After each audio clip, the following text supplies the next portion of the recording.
जल्दी चलो ना बाबा, बहुत भूख लगी है। अगर इतनी ही तेज भूख लगी है तो तुम दोनों खा लो ना जाकर। नहीं, भूख तो लगी है, पर आपके साथ ही खाना खाएंगे हम। अच्छा, बस 2 मिनट रुको, फिर ये वाली क्यारी की गुड़ाई कर दो, फिर आता हूँ। है ठीक है बाबा, जल्दी करो वरना खाना ठंडा हो जाएगा।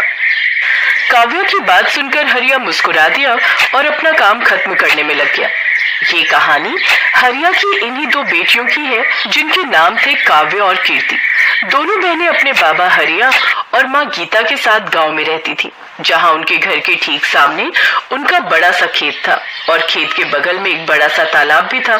फिर उस दिन घर जाते हुए, बाबा ये खेत तो हमारे काम का है, लेकिन ये तालाब हमारे किसी काम का नहीं है, आप इसे बेच क्यों नहीं देते? हाँ, और इसे बेचकर जो पैसे मिलेंगे उससे हम बढ़िया बढ़िया चीजें खरीदेंगे। ऐसा कभी मत करना मेरी बच्चियों, ये तालाब तुम्हारे दादाजी की आखिरी निशानी है। पता है, कई साल लगाकर उन्होंने बड़ी मेहनत से इसे खोदा था। क्या सच में अकेले ही उन्होंने इतना बड़ा तालाब खोद दिया? बातें करते हुए हरिया और उसकी दोनों बेटियां अब घर आ चुके थे। हरिया की पत्नी गीता ने उन सब के लिए खाना लगा दिया और सभी एक साथ खाना खाने बैठ गए। फिर खाना खाते हुए, बाबा आगे बताओ ना फिर क्या हुआ? अच्छा, तो तुम दोनों पूरी कहानी सुनना चाहती हो? हाँ बाबा, बताओ ना। तो फिर सुनो। एक बार की बात है, हमारे गांव में कई साल पहले भयंकर सूखा पड़ा। बड़ी मुसीबत की घड़ी थी वो, पर उस घड़ी में भी तुम्हारे दादाजी ने हार नहीं मानी। उस साल बारिश नहीं हुई थी तो किसी के पास कुछ करने के लिए था ही नहीं। फिर क्या हुआ बाबा? फिर उन्होंने सोचा कि अगली बार कभी ऐसी स्थिति बने तो हमें उसके लिए पहले ही तैयार रहना चाहिए। तो उन्होंने उठाया फावड़ा और अपने ही खेत में उसे चलाना शुरू कर दिया। सूखे खेत में बाबा? हाँ, सूखे खेत में। फिर वो फावड़ा चलाते गए। गांव वालों को लगा कि वो पागल हो गए हैं, लेकिन ऐसा नहीं था।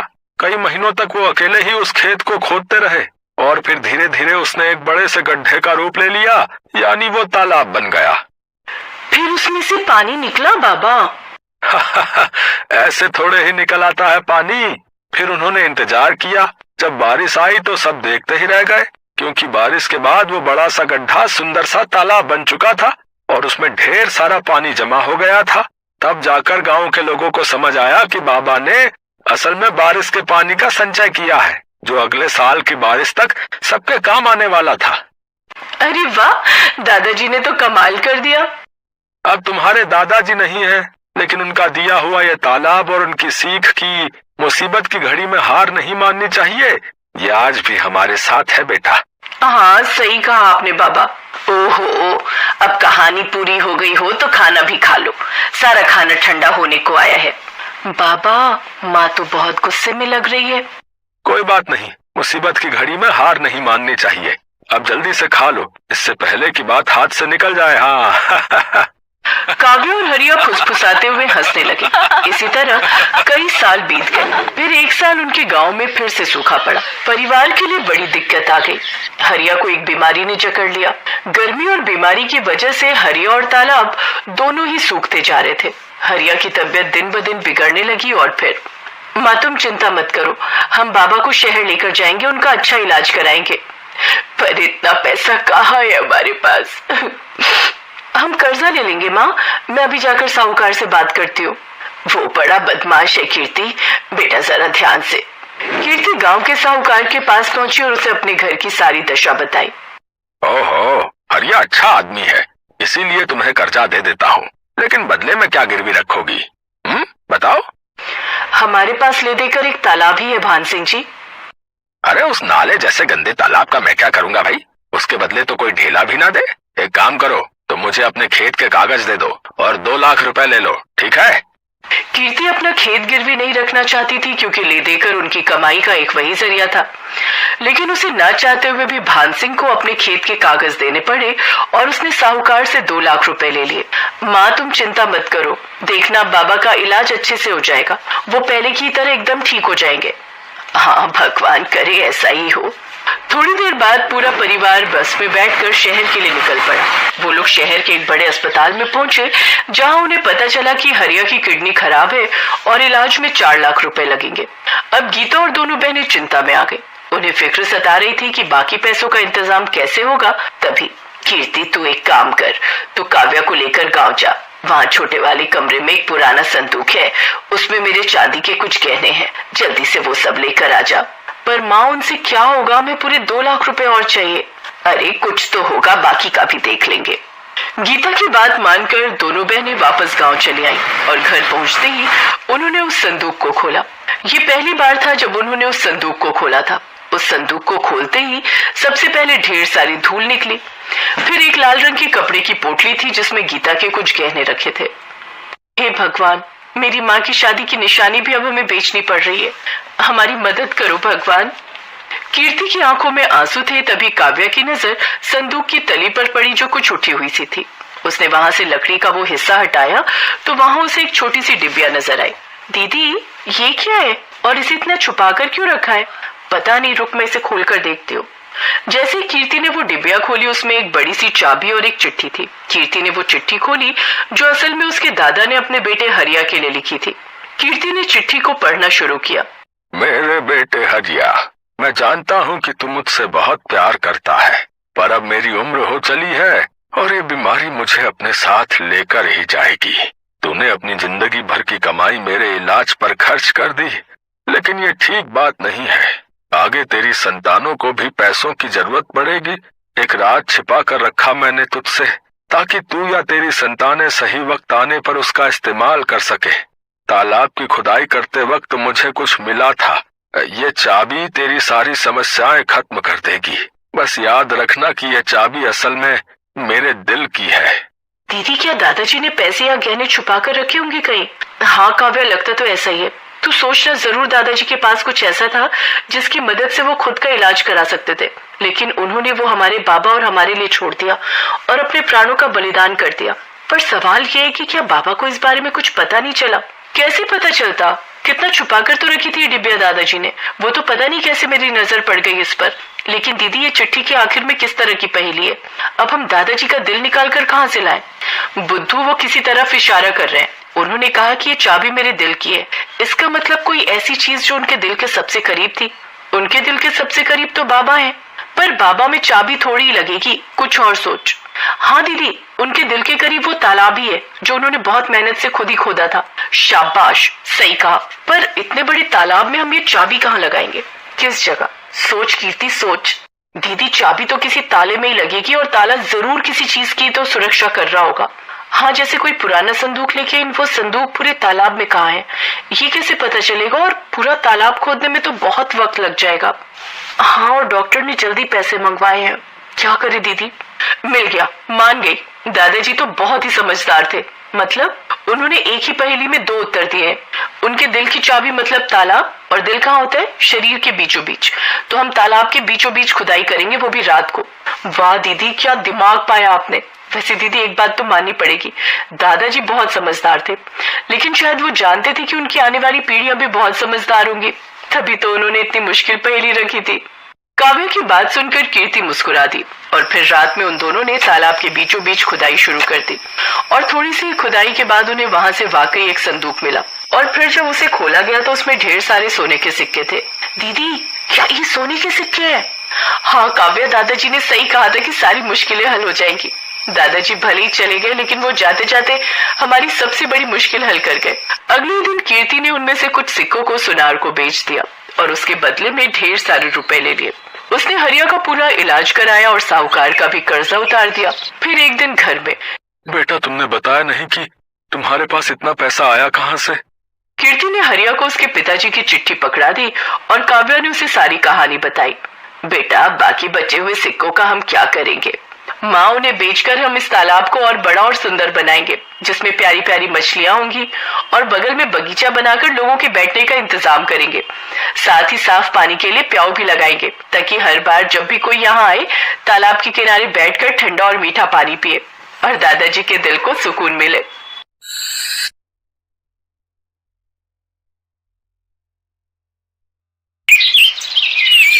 बंटी और बबली दोनों सगी बहनें, दोनों ही एक नंबर की चालाक थी। वो बूढ़ी औरतों का भेष बनाकर अलग अलग गांव में जाती थी और जहां भी सीधी साधी अमीर सेठानी औरतें दिखाई दे उनको ठग लेती थी। अरे मोरी मैया, ये तो सच में जादू हो गया। मुझे भी कोई ऐसी दवाई दे दो। मैं तो बिल्कुल ऐसी 20 साल की जवान लड़की बनना चाहती हूँ। मेरे पति तो मुझे पसंद ही नहीं करते, हमेशा मुझे बुढ़िया बुढ़िया कहकर चिढ़ाते रहते हैं। सही कह रही हो बहन, मेरे पति भी मुझे ऐसे ही सुनाते हैं कि तू तो अब बूढ़ी हो गई है, तेरे ऊपर कुछ पहना ओढ़ा अच्छा नहीं लगता। अब दिखाऊंगी मैं कितनी सुंदर लगती हूँ। वैसे ये दवाई खाकर हम कितने दिन में जवान हो जाएंगे? बस एक बार ये 1 हफ्ता दवाई खा लो, उसके बाद आने वाले 1 हफ्ते के अंदर तुम्हारे अंदर बदलाव आ जाएगा। पर ये दवाई महंगी है, इतना याद रखो। 51,000 रुपए का शगुन डालना पड़ता है, तब ये दवाई मिलती है और तभी ये अपना असर दिखाती है। अब तुम पांचों अगर जवान होना चाहती हो तो कल 51,000 रुपए ले आओ और ये दवाई ले जाओ। अरे वो तो कोई दिक्कत नहीं है, पैसों की चिंता तुम ना करो, हम कल ही ले आएंगे। पर मेरी तो अब बहन की लड़की की शादी है, मैं सोच रही हूँ कल से दवाई शुरू कर दूं। हाँ, कल से ही दवाई शुरू कर दो, तभी आप मेरी तरह सुंदर बन पाओगे। ठीक है, तो फिर हम सब कल पैसे लेकर आ जाएंगे, तुम हमें दवाई दे देना। मोहनपुर गांव की सारी अमीर बड़े घर की औरतें बंटी और बबली के झांसे में आ जाती हैं और उनसे दवाई खरीद लेती हैं। बंटी और बबली तो अपना काम करके उन औरतों को ठग कर कब का वहां से रफू चक्कर हो चुकी थी, पर मोहनपुर गांव की औरतें अपना सिर पीटती रह गई। उनके घर में सभी उन्हें डांटने लगे। अरे तुम पागल हो क्या? तुम्हारी उम्र हो गई, बाल बग गए, पर अक्ल अभी भी बच्चों वाली है। ऐसे भला दवाई लेकर कोई इतना जवान हो जाए कि 20 साल की लड़की बन जाए? तुम्हें क्या हो गया था? बताओ, फालतू के पैसे खराब हो गए और वो औरतें तुम्हें ठग कर चली गई। अरे मुझे अकेली को क्यों डांट रहे हो? सब किया धरा उस सुशीला का है, वही मुझे उन औरतों के पास ले गई थी। पर मुझे अभी तक समझ में नहीं आ रहा है कि उनमें से एक बूढ़ी दादी और वो उसकी पोती, क्या जो हमें पागल बना रही थी वो दादी पोती है क्या? तुम यहाँ अपना गणित लगाती रहो और वो दोनों राम जाने किसी और को लूट रही होंगी। बिल्कुल सही। बंटी और बबली अब सीतापुर गांव में पहुंच चुकी थी। अब उनका अगला निशाना यहाँ की अमीर घर की औरतें। बंटी, चल अगला निशाना ढूंढते हैं, थोड़ा गांव में घूम आए। ठीक है, पहले इन सबका विश्वास भी तो जीतना होगा। अरे वो तो हमारे बाएं हाथ का खेल है। बंटी और बबली 2 बुढ़िया बनकर सीतापुर गांव में घूमने लगी। वो एक चौपाल के पास से गुजरी, वहाँ कुछ बड़े घर की औरतें बैठी हुई आपस में गप्पे मार रही थी। बंटी और बबली जानती थी कि ये सही मौका है। अरे लाजवंती, कितने दिन में मैं जवान हो जाऊंगी? दवाई की 5 खुराक तो मैंने खा ली है। सुमित्रा, तुझे सब्र नहीं है। मैंने तुझे कहा ना, तू देखना सुंदर लड़की में ना बदल जाए तो मेरा नाम बदल देना। मैंने भी वो दवाई शुरू कर दी है। अरे हम जैसी बहुत बूढ़ी औरतें उस दवाई को खाकर जवान हुई हैं। ये दोनों बुढ़िया औरतें गांव में नई दिखाई दे रही हैं, पर ये किस दवाई की बात कर रही हैं? जरा पूछ तो। अरे बहन जी, जरा रुकना, आपको इस गांव में पहली बार देखा है। आप ये किस दवाई की बात कर रहे हो? जी नमस्ते। हम दोनों तो बूढ़े से जवान होने की दवाई की बात कर रहे हैं। हम वो दवाई खा रहे हैं। अब बूढ़े शरीर से काम नहीं होता, उम्र हो चली है, शरीर कमजोर हो गया है। हमें किसी ने दवाई दी थी कि इसको खाने से हम बहुत जल्दी जवान लड़की बन जाएंगे, तो हम इसी बारे में बात कर रहे हैं। हाय हाय हाय, सचमुच बुढ़ापा झेला ही नहीं जाता। कभी कोई बीमारी शरीर को घेर लेती है तो कभी कोई। हमसे अब बुढ़ापा सहन नहीं होता, इसलिए हम जवान होने की दवाई खा रहे हैं। अच्छा, तो उससे कोई भी जवान हो सकता है? अगर हम लोग वो दवाई खाएं, क्या तुम हमें भी वो दवाई दे सकती हो? हाँ, क्यों नहीं, वो दवाई तो हम जरूर दे सकते हैं। उसके लिए 51,000 रुपए देने होंगे, वो शगुन होता है। हाँ, ठीक है, पर पहले आप हमें इस बात का सबूत दो कि वो दवाई सचमुच हमें जवान बना देगी। मेरी दवाई को 5 दिन हो चुके हैं, बस कल एक दवाई और लेनी है, फिर परसों मैं तुम्हें एक जवान लड़की के रूप में दिखाई दूंगी। ठीक है, तो फिर हम परसों ही दवाई खरीदेंगे। पहले तुम्हें देख तो ले, आजकल चोर उचक्के बेईमान ठग बहुत लूटने लगे हैं। अरे तो ठीक है, आप जब परसों सुमित्रा को लड़की के रूप में देखोगे तभी आपको विश्वास होगा।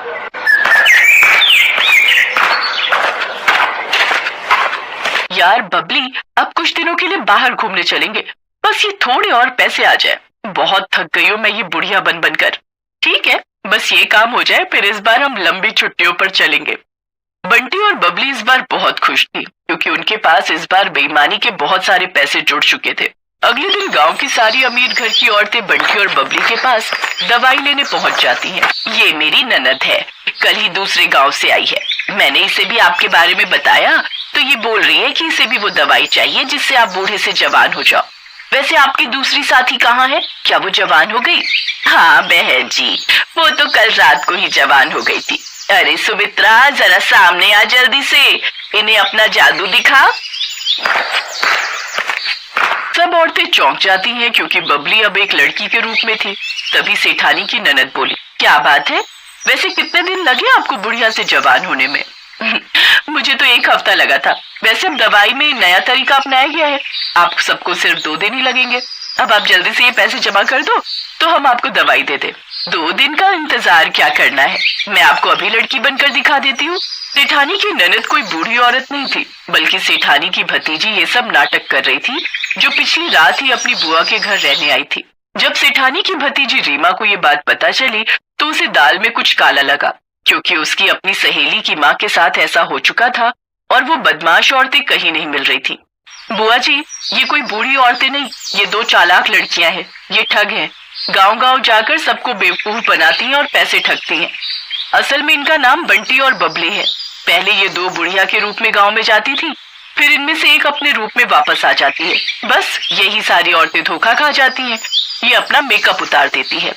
अच्छा ऐसी बात है, हम तो इनके जाल में फंसे ही जा रहे थे। अब तुम दोनों को यहाँ से कोई नहीं भागने देगा। रीमा बिटिया, जल्दी से चौधरी साहब को और बाकी गांव वालों को भी बुला लो, इन दोनों को पकड़ना बहुत जरूरी है। बबली, हमारी चालाकी हम पर भारी पड़ गई, अब तो हमें ये पुलिस के हवाले करके रहेंगे।